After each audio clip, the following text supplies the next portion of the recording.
So shoutout mga ka-road trip, ngayong araw mga sir ay gusto ko lang i-share ito sa inyo. Baka makatulong din sa inyo. Ito nga pala ay Toyota Hilux na sasakyan. So pinalitan na lahat yung pangilalim, pero mayroon pa rin kalampag. So kumakalampag lang siya mga busing kung paliko yung masyadong liko talaga. Pero kung diretso lang yung takbo mo, yung normal na kalsada, kahit lubak hindi siya naglalagatok.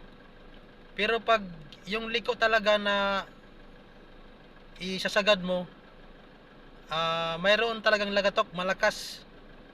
Kaya medyo nahirapan din yung mekaniko kasi nung nag-test drive sila, hindi nila mahanap kasi yung ginawa nila doon lang sila nag-test sa rough road at saka sa mga diretso na kalsada. So hindi nila nakita kaagad ang ginawa namin. So tinisting namin ng paliko talaga. So doon namin nakita na mayroon talagang sira yung pangilalim ng sasakyan doon sa unahan. So ang nangyari mga bossing, itong sasakyan na ito ay matagal nang nagkaroon ng problema. Kahit sinasabi na ng mga driver, pero kasi pag tuwing niro-road test, okay naman siya. Pero pag minsan kasi pag biglang liko, ang lakas ng lagatok nakakatakot. Kaya yun ang naging problema mga busing. Ito, ulitin ko lang, pinalitan na lahat, maliban na lang sa isang bagay na pangilalim. So panoorin nyo ang video na ito, baka makatulong sa inyo mga busing. Tara. So dito nga boss, nagkaroon ng mga kalampag dito sa unahan ng sasakyan. Ang nangyari nga dito ay pinalitan na ito nung una ng tie rod in, stabilizer link, ball joint, at halos lahat dyan napalitan na talaga. Maliban na lang dito sa, ayan, na bago na kinabit. May bagong kinabit dyan. Yung bearing, pinalitan na rin. So, nung inilabas, okay naman, wala naman naging problema. Pero, hindi kasi masyado kagad napapansin yung problema pag ganito mga busing. Pag dyan yung problema nagumpisa.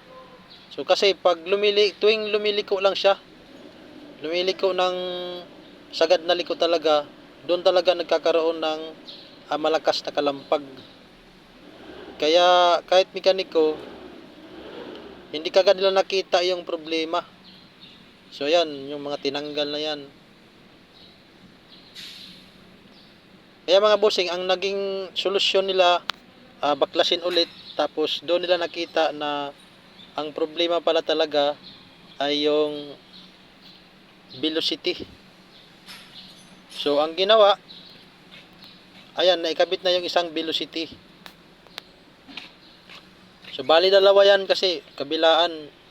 Yung may sira lang naman yung kabila lang, pero since pagbili nito ay dalawa, ayan, kaya mas mabuti palitan na lang dalawa kasi para hindi na magbalik-balik, baka masira na naman. At least ito dalawa na. So velocity ng Toyota Hilux. So hindi ko lang maibibigay dito sa inyo kung magkano ang presyo nito, pero makikita nyo naman ito sa search nyo na lang sa Google mga busing kung magkano ang presyo ng ganyang pyesa ng Toyota Hilux. So ayun, ang problema nito mga busing, bibigyan ko lang kayo ng idea. Yung sasakyan ninyo pag tumatakbo ng normal, straight, kahit malubak, hindi siya nagkakaroon ng kalampag. Pero pag lumiliko kayo ng medyo sagad, doon mo makikita o doon mo maririnig na ang lakas ng kalampag. So ito okay na ito siya ngayon mga bossing, na i-road test na namin, na ikabit na. Wala nang problema. So kasi yung video na ito ay kinuha ko pa ito before namin kinuha yung sakyan.